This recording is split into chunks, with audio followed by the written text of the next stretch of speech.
The fact is, until recently, few people here knew much about growing anything. Havana has been a bustling city for centuries.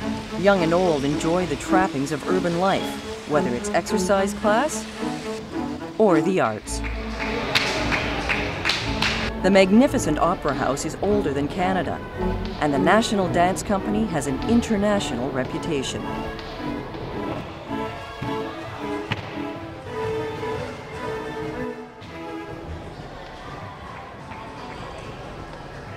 There's a whole lot of people in this city that have never had a garden in their lives and have seen their life very much as one of school, university, that sort of work, who are now dealing with the need to produce their own food. Cuba is essentially a very urbanised country, and there's not an enormous amount of traditional knowledge of farming. Australian Pamela Morgan is an expert in urban agriculture. She's living in Havana as a volunteer, running workshops on how to grow food in unpromising environments. What we have here is an attempt to make a garden in central Havana where there's really no space. A lot of other parts of Havana there's lots of open space, but here the only open spaces are where buildings have collapsed. And we came across this site covered in rubbish, and we managed to get together some groups of people to clear the site out, and then we've brought in a bit of soil and made raised beds here. And what we're trying to show is that you can grow plants right in the city areas.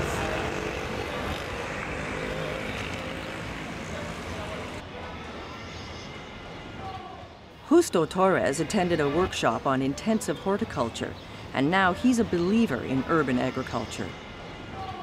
Despite having no previous farming experience, he and his neighbors have transformed their inner city backyards by growing everything from cassava and avocados to tomatoes and coffee. His own garden is a showcase of ingenuity, with seed beds made out of old cans, car battery casings, and rubber tires. In these hard times, it's like growing gold. Justo's annual harvest is worth more than most Cubans make in a year. Today, he's discussing his good results with specialists from the Ministry of Agriculture and voluntary organizations. El boom de los productos biológicos, utilizarlo como para el control de plagas, ningún campesino lo utilizó. Él sí lo aplicó y lo probó. Porque una gente que tú le dices, esto sirve para esto, pero entonces él lo coge y te lo compara y te le echa este fertilizante a que él no le echa, ¿verdad? Un investigador nato. Sí, él, porque bueno, él no lo, porque él ha ido a foro. Some of the visitors stay for a tour of the neighborhood. It's hardly a greenbelt, but behind these stone walls, the vegetable plots are flourishing.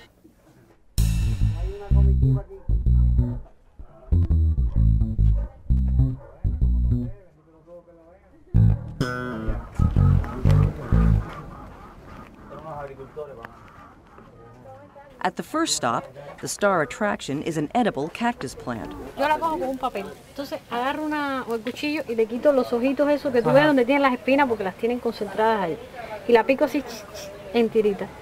Ya tengo agua hirviendo con un limón y sal. Y hago así, las echo, la tapo y le doy un minuto nada más porque si se pone muy blanda no sabe rica, es mejor mascar. Quiero volver a filmar la entrada. At another home, the group gets a surprise. The owner tells them his garden has begun to influence his artwork. Quise hacer una representación de la tierra, la agricultura, los peces, el mar, pero el trabajo agrícola, el trabajo del desarrollo de la juventud.